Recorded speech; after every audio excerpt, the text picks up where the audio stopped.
Hey, and welcome to my talk today at Unicom on shift-right testing, digital twin, dark canary, and also the work that I've been doing with MIT on contact tracing for COVID. So as you can see in the background, I'm used to working with a whole stack of really interesting technologies. Today, I'm going to be talking a little bit about digital twins, digital experience analytics, and shifting right. And in the bottom right-hand corner, you'll see dark canary and chaos monkey. So, a bit like the first ever virtual event, I wanted to give you a whole stack of extra material that you can go off and actually explore on your own time because we've only got 20 minutes. Just like in the first ever virtual Unicom event, I did a whole stack of links to each one of these. So if you want to go through in your own time, because we've only got 20 minutes and I want to include as much context as I possibly can around the topic. So, talking about shift right. So literally as this went live, I've just finished my book with Rex Black, Angie Jones, and a whole stack of other specialists in the area talking about shift right, and also talking about AI and the bigger impact that AI will have going forwards in the testing industry. So first topic I wanted to discuss today was digital twin. Now this isn't something new, so I can quickly skip into why this isn't new. Well, everyone remembers the example of the famous 1970s movie Apollo 13, where they had to create a digital twin to understand what bits they could use to help bring it back down to Earth. So part of it is this technology is around for a very long time. It's only recently in 2002 where this kind of technology has been brought into the product lifecycle management. And of course, days like now, you can actually use things like Oculus. Here I'm running actually UFT on a 3D world, so in a VR landscape, and you can see the HoloLens 2 on the left hand side. So creating this digital twin and be able to interact with it is really important, and it's something that we're quite used to. So how do you create a digital twin? Well, the first thing is you need to understand and model those journeys. Now this is something that can be done automatically. So this is something that could be generated by intelligent application scraping, which is what we did on the contact tracing for the MIT. So it took 5 hours to automatically generate the twin, of which they discovered 9,500 exploratory journeys through there, and actually created 241 unique automation tests to do that. So these are scenarios running through the model. So for those guys that are familiar with MBT, it's a model-based testing. It's a technique that I've been talking about for quite a long time. But you're creating a digital twin, and then you're updating the digital twin as the application changes. So in this quick demo, I'm going to show how the importance of actually executing a digital twin and learning from it. So in this example, we actually used language as a data driver, so we could change it into different. You can see it's currently selected to English, but we could change that to French or any other language for all the 23 countries we rolled that out. We can validate the text using Tesseract to understand from an OCR perspective. But also one of the things that people don't really do much about is that they're not used to going between different applications. So using Gmail or going out to a portal or two-factor authentication. So in this particular example, we now use two-factor authentication to actually go between publishing your data to the MIT data store part of safe places. So understanding all these dependencies, waiting for that two-factor authentication to then update your data, and then going into a portal. So it's not just mobile testing, it's beyond mobile testing. It can be a cross-platform, cross-device. There's a lot more complexity. And then, of course, we've got things like being able to inject the GPX location and so on and so forth for things like the beacon data. So, as I mentioned, this two-factor authentication, what happens is, say, for instance, I want to share my information. So here I can see on the right-hand side is me traveling on trains or, in my case, driving down certain motorways. But of course, I need to be able to redact my data, so areas that is personal data like my home, etc., etc. So part of that process of publishing my data up, is then using the redaction tool to actually remove sensitive data. But also we needed to be able to create synthetic data. So we had to be able to generate 4 billion historical transactions, which was a technique that we'd actually done for the Copenhagen smart city. So we'd use a whole stack of data captured from GPX locations, and then we'd use that to synthetically generate all different permutations.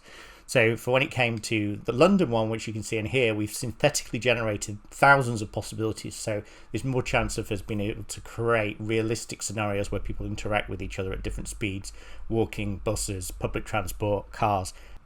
So this morning, Dave Snowden mentioned about the Seraphim framework, which is something that he's developed, and how that potentially can apply to be able to do controlled experiments. So I'm going to be introducing the concept of dark canary. So dark canary is something that I kind of coined as a combination of dark launching, so launching new features into production, as well as canary rollouts, so being able to do A/B testing in environments. Now the reason why we're doing that is for very fast feedback, but it's also to prove a hypothesis as quickly as possible.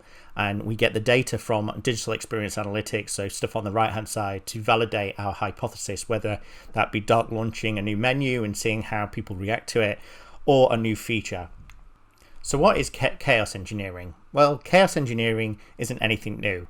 I recently did a podcast with Colton, who spearheaded at Netflix and Amazon Chaos Monkey. So go and check that out. So what is chaos engineering, or engineering chaos, based on kind of the feedback that I got from Michael and James when we did a recent roundtable testing?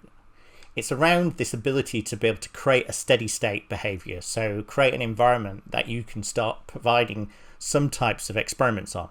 So that could be something like bringing down Kafka. It could be a DNS issue. It could be an L2, L3 VPN that's been disconnected and your VMC's causing problems in one of your hybrid cloud environments.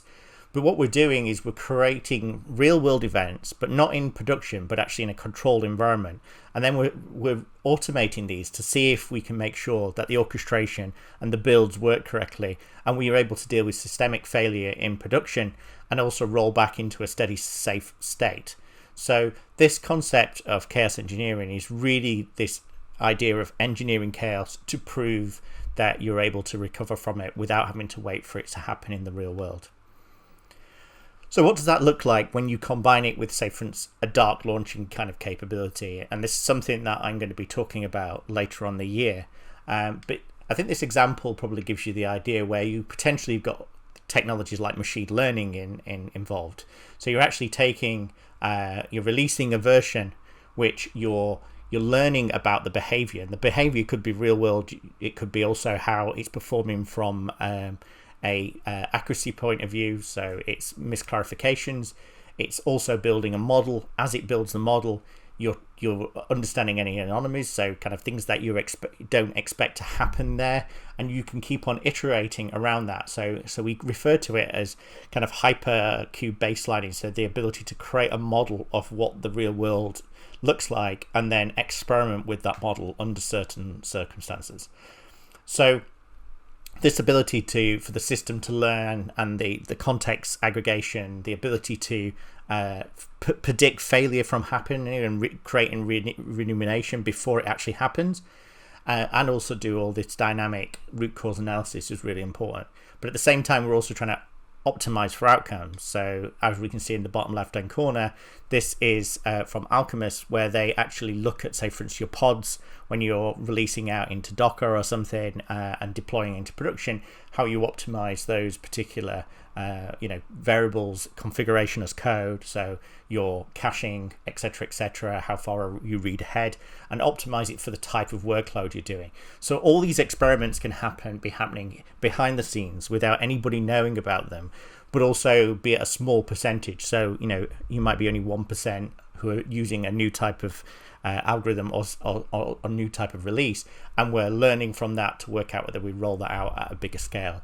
So a lot of what we did here was for when we were doing things like rolling out to Haiti or some other country where we wanted to prove experiments, but also we still had to measure the experience across the different other countries, as well as understand the testing in the wild. So what people who were flagging in their headers, for instance, that they were actually using it for testing purposes. So we discarded those people testing in production. So you might be kind of asking, well, how can you possibly do this, especially with the levels of complexity in kind of Canary and also chaos engineering? So, being able to do this in an environment is one technique is, of course, things like service virtualization. So I'm going to kind of go a level above, which is lifecycle virtualization, which is kind of, to me, is a kind of combination between SV, network virtualization, and network function virtualization, i.e. load balancers combined with physical hardware and different configurations, etc. But you can see where in this case there's a request coming through, and the request is able to be recognized that say for instance the REST call is a particular format, and it needs to respond in also a particular format. So that might be based on some kind of open API spec, that could be based on some kind of weighting of I'm expected to come back with if it's a post or something, to come back with an acknowledge and that it's okay. So you can still use SV for complex scenarios like this, where it's able to deal with unknowns, which is kind of invalid requests, for instance, or if you're using Kafka or some other streaming, how you put your consumers and your producers are working, and how potentially they're taking data off the queue. So there's all sorts of different combinations of what you could be looking at, and you can use these technologies to generate models and remove some of that kind of complexity behind it.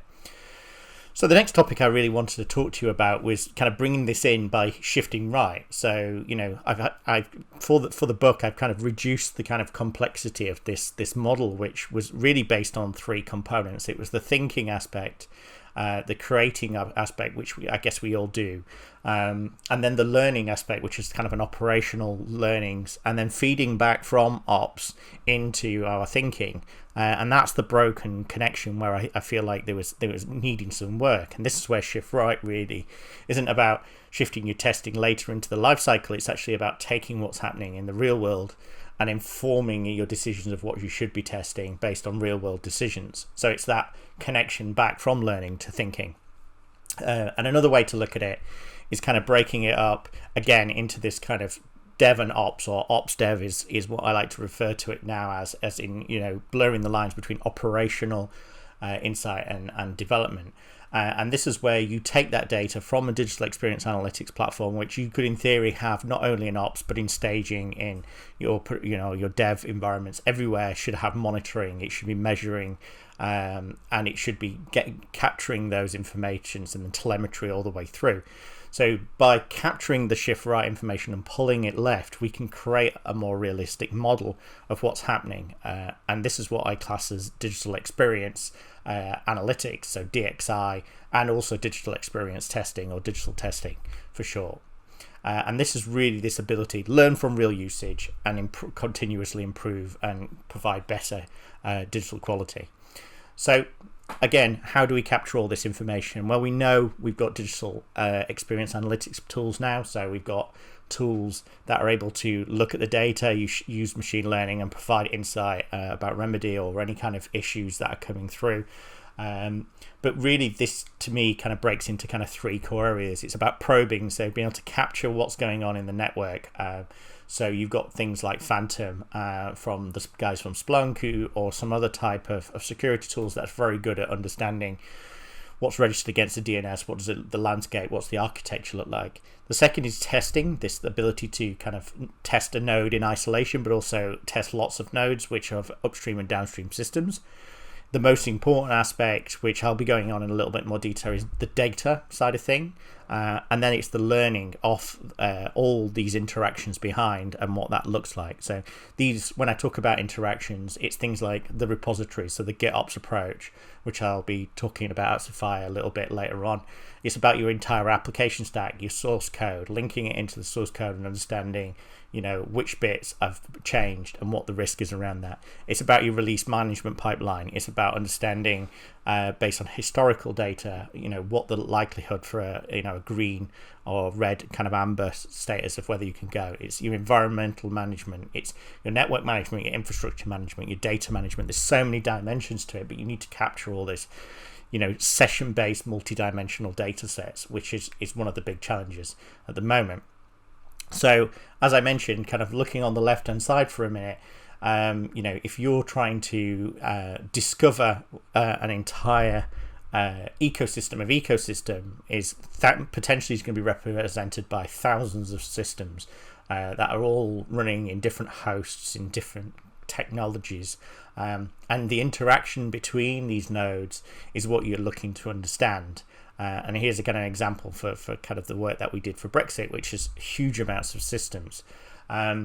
I mentioned Apsify and this great example of how you can create a risk map based on your code repository and understand from the code potentially where areas, as you're executing this, where potentially areas you've not executed against. So if you think of kind of IntelliTrace in the old days, is it's running it understands the code that's been executed on all these different nodes, and it understands what tests are exercising them. You can create a direct correlation there of understanding the the test impact analysis. So these kind of technologies have been around a very long time. We just don't seem to be able to connect them together. So a lot of what I did with this was this ability to actually tag them and understand through the pure path where a request that might be coming through from an API or a UI goes all the way through to a database query, or millions of different queries of different systems to give you that answer. So you can understand the pure path like you would do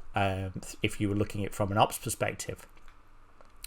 The next thing, which is a bit of a demo of something that we did with the guys at MIT again, was this kind of concept around machine insight. So because we only had the redaction tool and we were doing privacy by design, we couldn't understand what was going on in the real world because we didn't have telemetry, so we didn't have information. We just had the request response pairs coming in, hitting the front end of the container. So that container would have the database in it, which would need some pull requests to pull down the latest database. So using that kind of request response pairs coming into the Docker container of the database, we were able to kind of understand, well, actually we've got these amount of users connected, we've got these amount of users that are capturing data, they've got these ones that are actually publishing data onto into that environment, and using machine data insight instead of relying on the actual application to get your insight. So therefore no data had to leave the actual end mobile device. It all would come through from the machine side of things, so from the shift rights perspective. So definitely with privacy by design and sensitive information like GPX, people don't want telemetry information coming out of their phone, because they're concerned about scope creep.